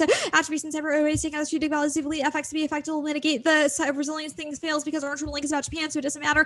The prestige fails as well. More evidence. Mercer 17 prestige is an illusion. Policy makers to count other states prestige confidence save already the average of others loser the more trying to prestige so others less likely view the other prestige less likely the prestige returns about pursuit of prestige is not rational basis for policy making. More familiar policy makers over the prestige less likely they worry about the state of prestige policy become anachronisms. This is the same extent as the plan. Their plank that decreases the scope of the commitment to not respond militarily would spur changes in Article 5, Article 9 revision. If their framing is right that it could result in the plan, then it definitely links to the net benefit because it reduces the commitment so Japan would build up its own cyber stuff. When our evidence has proportional countermeasures, that means a more limited response, which either the counterplan induces and links to the net benefit or doesn't solve any of the case. Plan is a dialogue with Japan, just fiat that the reduction is permanent. 2NC evidence is normative, says Japan should want help, not that they'll implement stuff effectively. Sanctions fail, that was above. Will's evidence is neg, literally says the U.S. and Japan to clarify that the loss of human life or physical damage should be enough. The PIC did not drop a case or water supply, doesn't need a war threatening it. No evidence in the context of Japan. Their evidence is about Estonia demonstrates that other commitments solve their turn to turn solved. That was explained on the case attack. Doesn't make sense for cyber. It does make sense for cyber. It was used in the Tallinn manual. Truancy evidence is negative. It's unclear when it should be below physical destruction and shouldn't be. Pig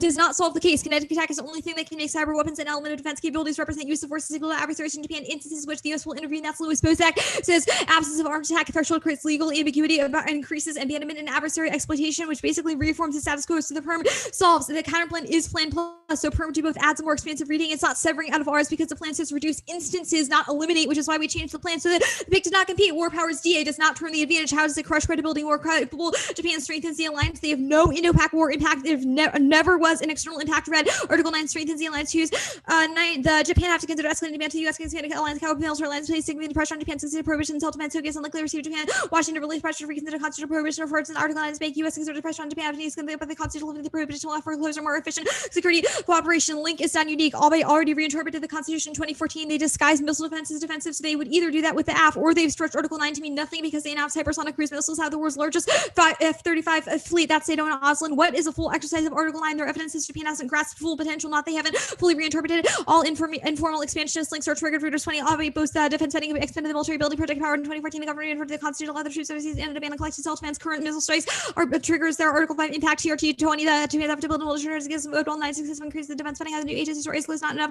Decades of crisis are not even enough to connect with Chinese might. Japan's also setting a new longer reach surface. Japan's has been criticized violence to Japan's pacific constitution. Bartlett just says that Japan's within the bounds now. No neg evidence says that causes broad Article 9 reinterpretation, which they said was key to their impact revision. What happened because of lack of cross-pollination between the government and the private sector, which is the 2AC evidence. The public constrains Japan. That's Vargo. He's a fellow and diplomat, not from Japan. No idea how that's an indictment. Their evidence is World War II hype number 15. China to South Korea and North Korea says any changes to the limitations and problems World War II. The prospects of these countries reinterpreting Article 9 brings Japan closer to normal military. The possibility of aggressive imperialism and interpretation not prevent any new threat to Asia. Reinterpretation that give right to declare the war and invade countries. Modern Japan's very different country. The World War II Japanese people are not willing to discuss war. Japan political economic interests and can justify using little countries. So democratic values rewrite the coexistence peacefully limited democratic countries are also going to go war, especially with each other. Reinterpretation is no effect. Number 15. Japan not opposed to East Asia. The reinterpretation of Article 9 liberal symmetric reinterpretation of Article 9 project closer co-op. That's marked at co-op.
Okay.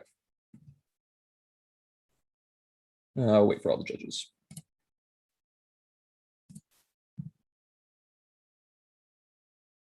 Cool.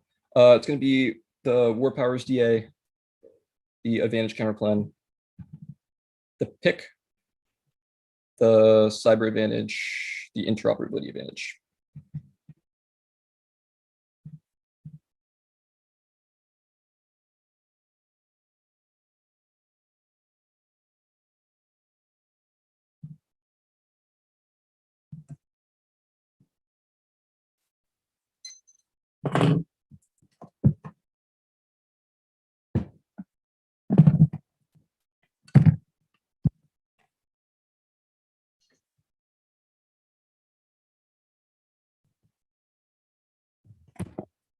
Sorry about that. We all good to go? Awesome.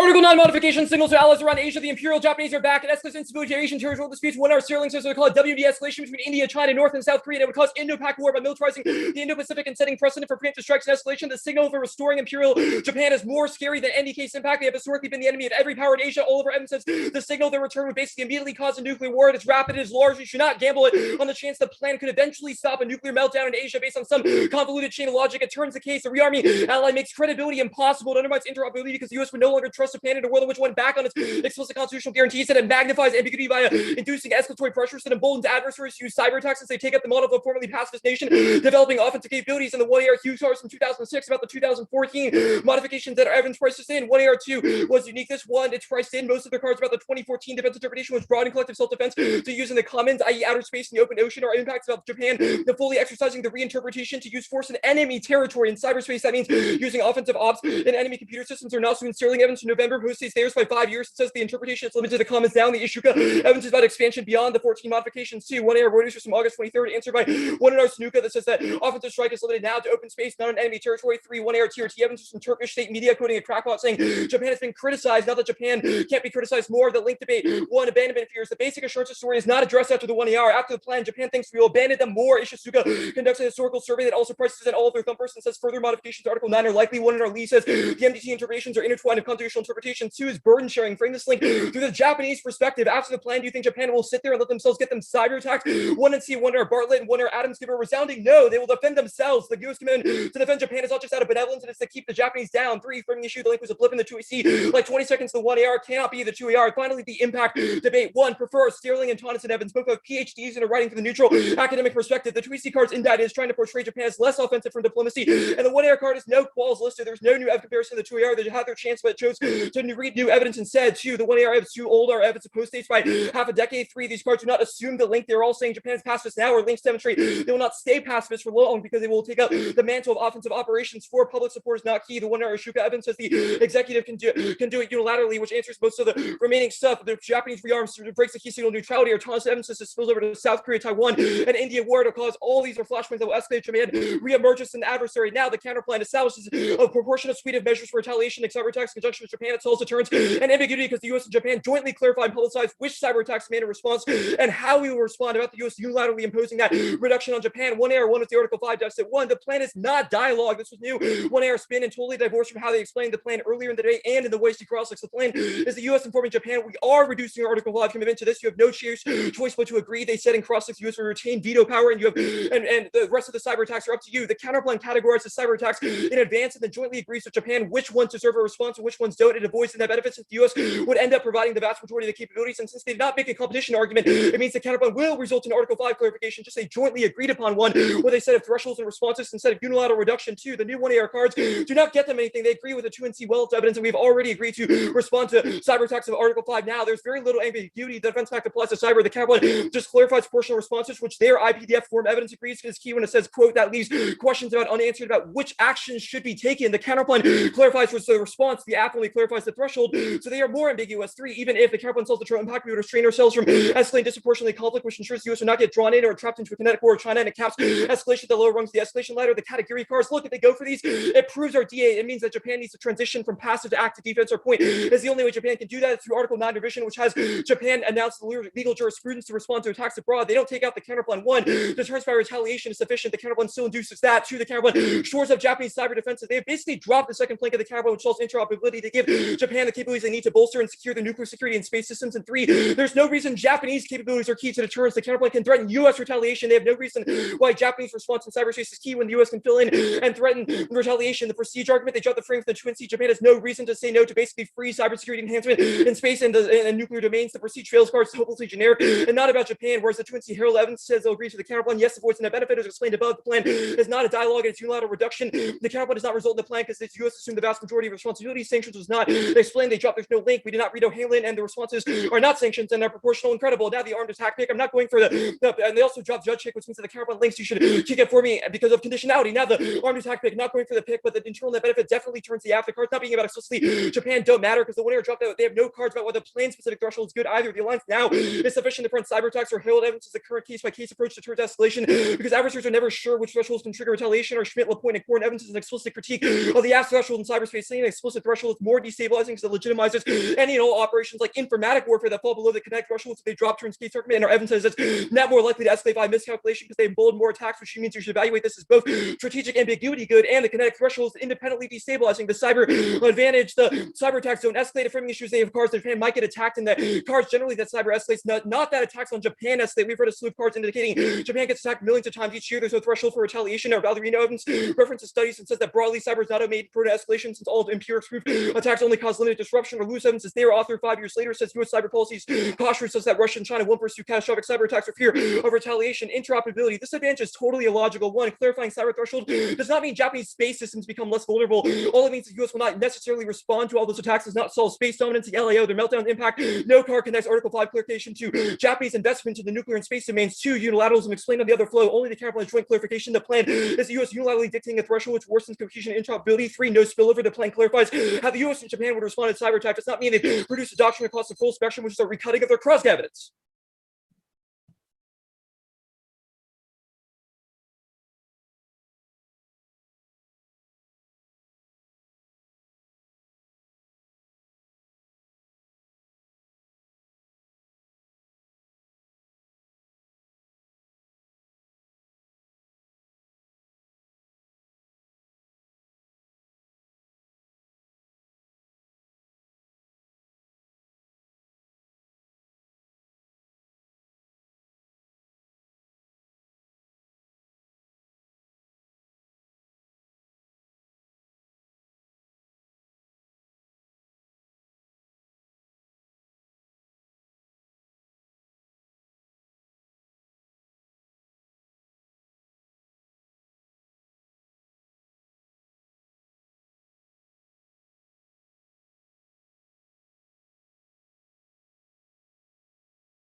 Okay.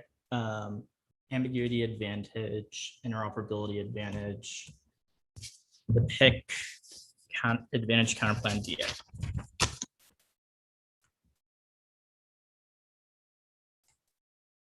Okay. Is everyone good? Okay. Gonna start in like 5 seconds.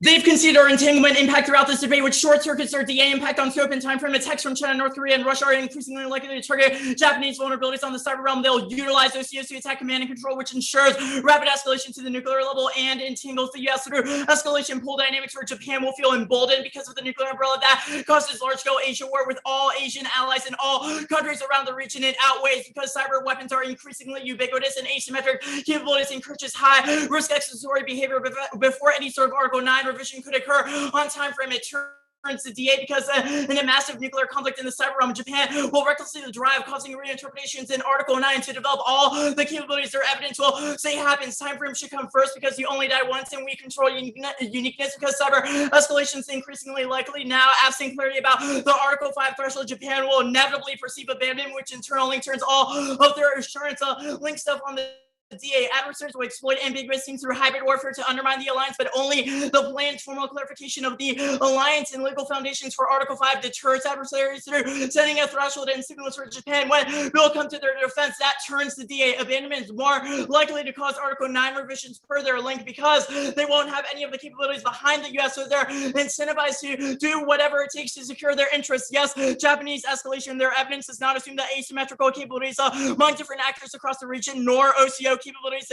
You should not do the work for them because they did not extend any of the OCO defense. The Lewis evidence says most countries like China, North Korea, and Russia increasingly have offensive capabilities that outmatch Japan, so they will increasingly attack them, and their Lewis evidence is about U.S. attacks only, so not Japan. So the case risk is basically at 100% because they have no defense that applies to interoperability advantage. Not going for it, I can see there's no spillover. The pick, yes, threshold Article 5 to a kinetic attack is uniquely key. Our Lewis evidence says that's the only way to deter attacks because it sends a public signal as to what our commitment is, which ensures that other adversaries will not test the commitment, and our evidence says that is necessary to prevent attacks from escalating to the threshold of escalation because adversaries will know what triggers a U.S. response, so they won't probe the alliance. It does not deter flexes destabilizing. Our Lewis evidence says that ambiguity has afforded Japan and the U.S. alliance nothing. It only ensures more rapid escalation because China, North Korea, and Russia are developing their capabilities now in response to ambiguous posture, and the U.S. and Japan are not aligned whatsoever. So their return makes no sense. It does not turn the case because the plan happens before any sort of gray zone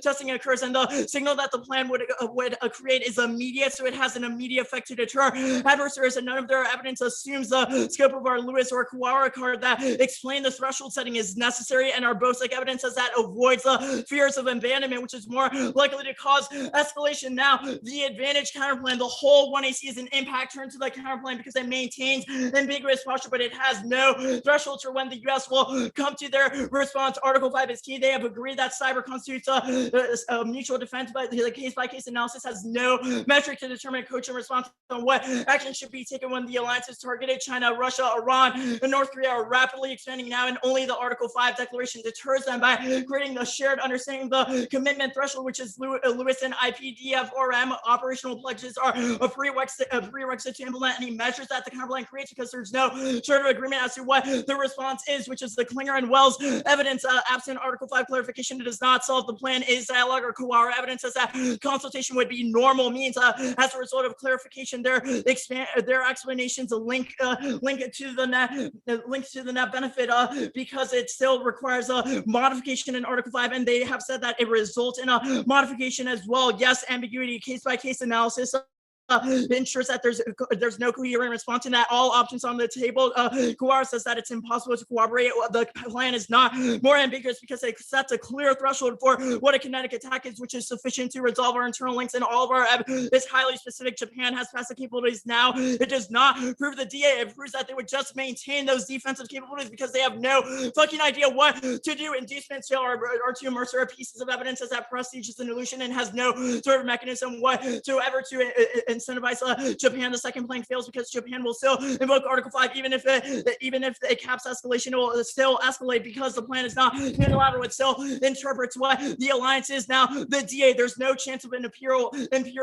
Japan. They have conceded that Article would help the Article 9 stretching would help the alliance because it creates a mandated burden sharing, which is our huge evidence.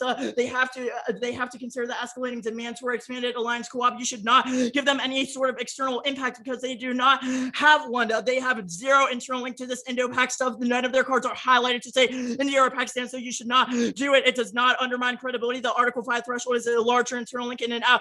Waits on time frame. Their evidence is not priced in unreliability. All of our 1AR cards are pretty good on how the reinterpretations of Article 9 are already triggered by Abe, so they have no reason. All of our stuff says Abe bolster defense spending, expand the military's ability to protect power abroad, and the 2014 government reinterpreted the Constitution and our TRT evidence. You should prefer it because it cites Japanese efforts and it says that they're building military defense capabilities now, which is a violation of their pacifist Constitution. The plan is not abandonment, fear status quo, which is the BOSAC evidence. There's no burden sharing link because they will not develop any sort of offensive cyber capabilities. They have conceded on the deterrence counterplan page. The Davis evidence says that there are a number of hurdles that Japan would have to come to access their internal link because there's operational deficiencies. Would have to go through different political measures, and there's no sort of mechanism through which they would reinterpret Article 9, and the case decisively outweighs. Good debate. Good debate.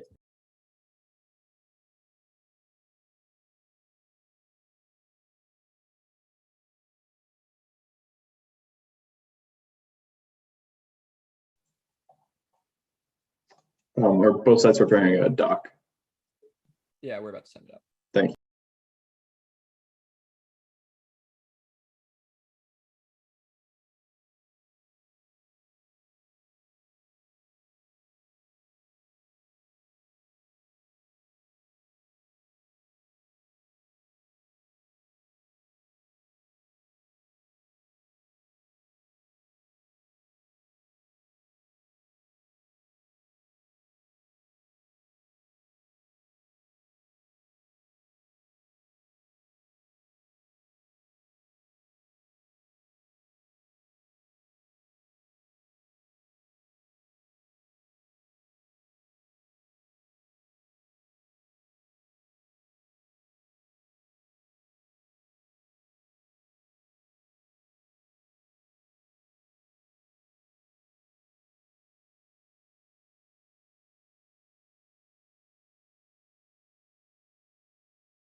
I just sent our doc.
Gary Larson says you have 10 more minutes.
Five-minute warning from the tab room.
Should I do it? Is that okay? Congrats to everyone for a great debate. It was really enjoyable. It's the decisions of 3-0 for the negative from Dartmouth. I can go first. I don't think I was last, but I'll go first anyway.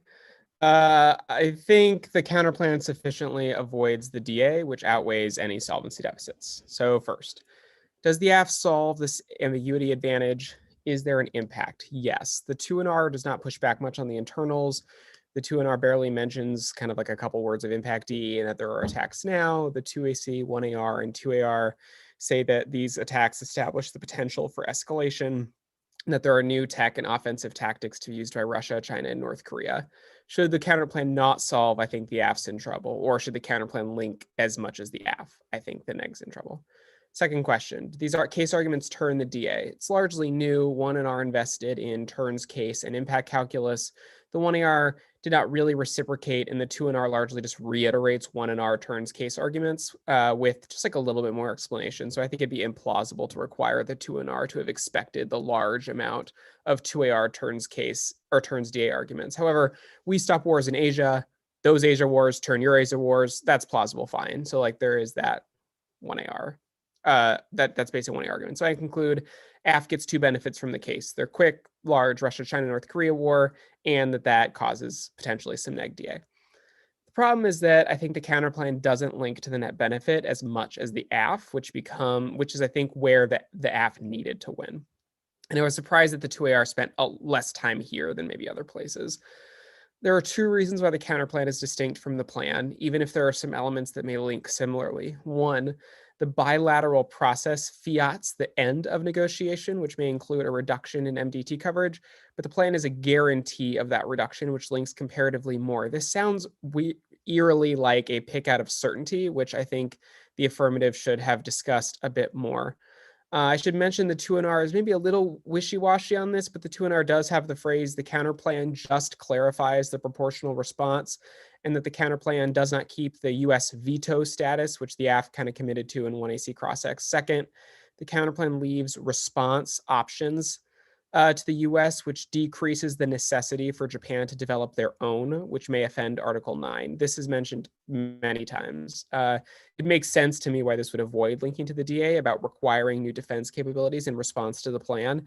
And it's almost just like this isn't a perception difference between the counterplan and the plan. It's just a capabilities difference. Does the counterplan solve? The AF kind of continues to say there's somehow a difference in the clarification of the AF and the counterplan. There's never quite a warrant for this, which is not super surprising for me because it seems just implausible. The counterplan does not use a case-by-case basis. The counterplan is definitionally an operational pledge, like the 2AR says is necessary.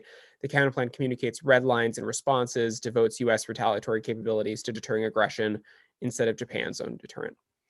Is there some DA? Not super sympathetic to the 2AR on uniqueness. The 1NR and 2NR invested a lot of time into contextualizing the date and context of all the relevant evidence, and the 2AR just kind of extends the same cards.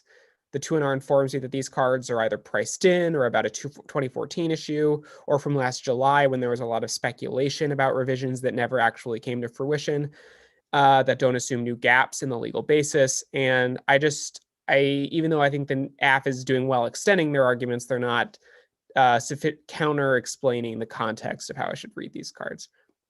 There's a link. The 2NR cites the historical connection between alliance modifications and constitutional revisions, that they're intertwined, that Japan won't just roll over and get cyber attacked.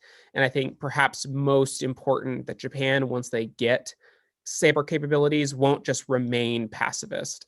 And even if they start out that way, and that breaks what the 2NR calls the signal of neutrality, which causes regional escalation with several other countries.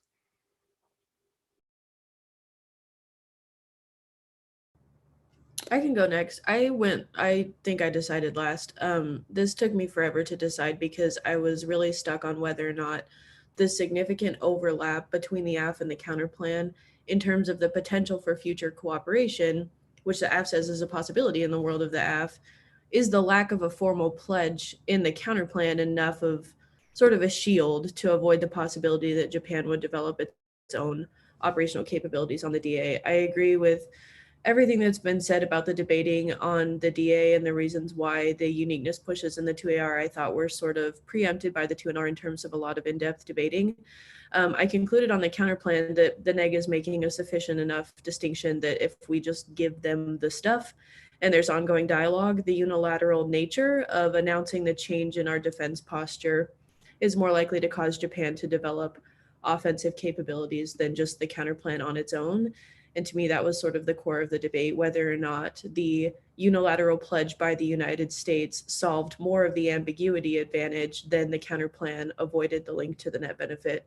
And because of the distinction I thought that the neg was consistently making throughout the debate about why the counterplan avoided the net benefit, and the risk that the disad independently turned the case because of continual regional escalation in the event that Japan were to attempt to adopt their own offensive capabilities, I thought the counterplan was more sufficient inroads to resolving that that terminal impact. But that overlap between the possibility for future cooperation and whether or not that was enough in the world of the affirmative to sort of shield the link to the DA was kind of where I got hung up. But for the reasons I explained, concluded the counterplan was sufficient on its own to avoid that possibility. Okay, I also thought this was a really good and close debate, pretty tough to decide. I concluded that the counterplan is far, far more solvent than the plan. So I think that the counterplan has the US and Japan jointly develop a shared understanding of the thresholds and countermeasures. It publishes them. It makes sure that the kind of joint nature of that is continued. And pretty much every 1EC card on the ambiguity advantage is describing the process of the counterplan. So Lewis says it's beneficial for Japan and the US to identify publicly a shared understanding of when cyber would trigger self-defense. Bosek says absence of an armed attack situation creates ambiguity. Instruments that update or clarify alliance design eliminate the seams, and formality and publication are necessary. There's just not a card that says that the best way to approach this is to have the United States decide that it's going to limit what constitutes an armed attack, and then go to Japan and be like, hey, we also want you to hopefully agree with our predetermined understanding of this. So I don't think it's really necessary what the standard is that the counterplan leads to. It just leads to a resolution of ambiguity in a way that's like faster and more solvent than the plan. And once I conclude that, it's like basically impossible to figure out an AF route to victory absent a permutation.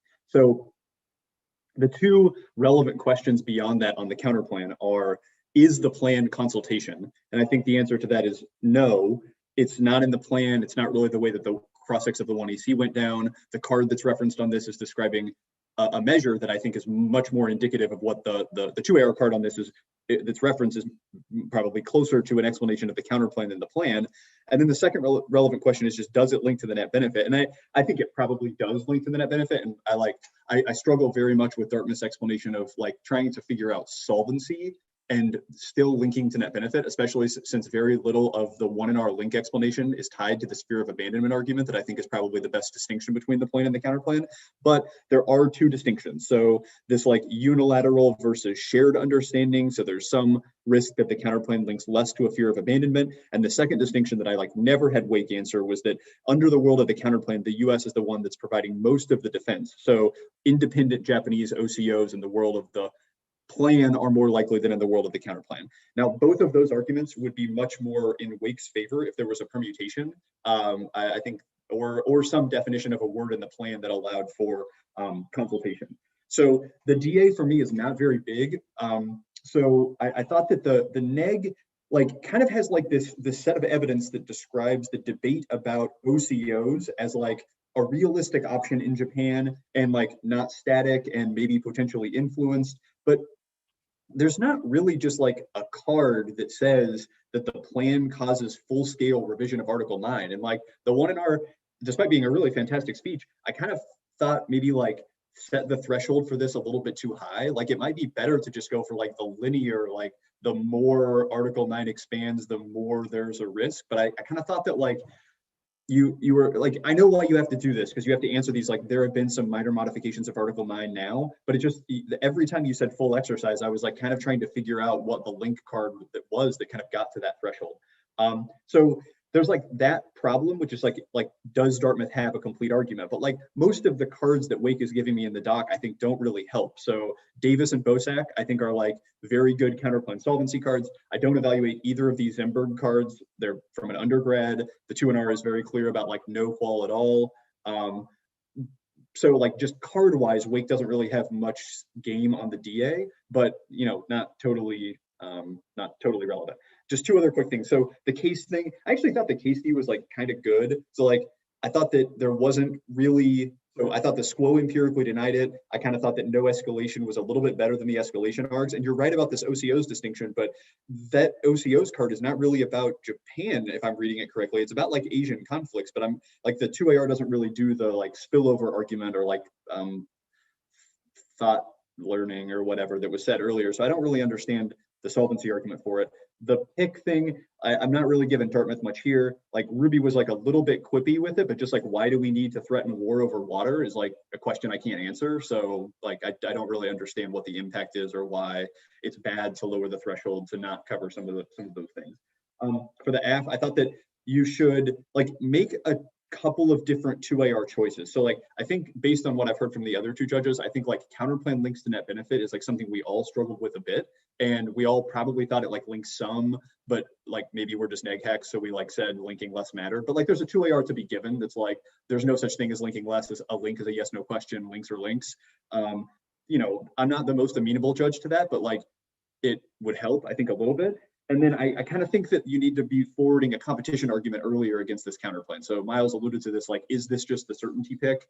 The counterplan probably fiats something very similar to the plan.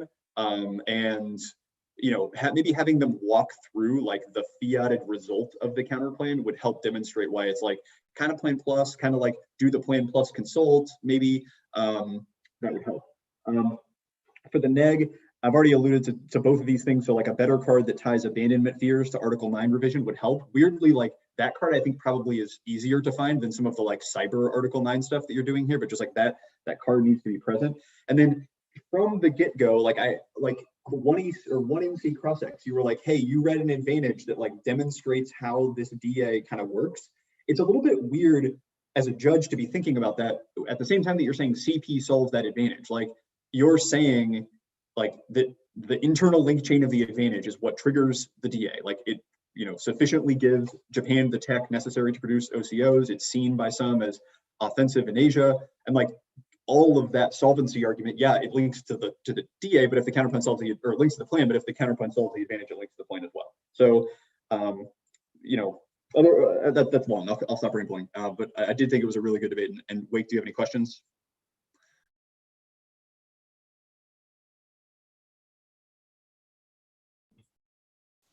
No, thank you. Yeah, thank you. Thank you all.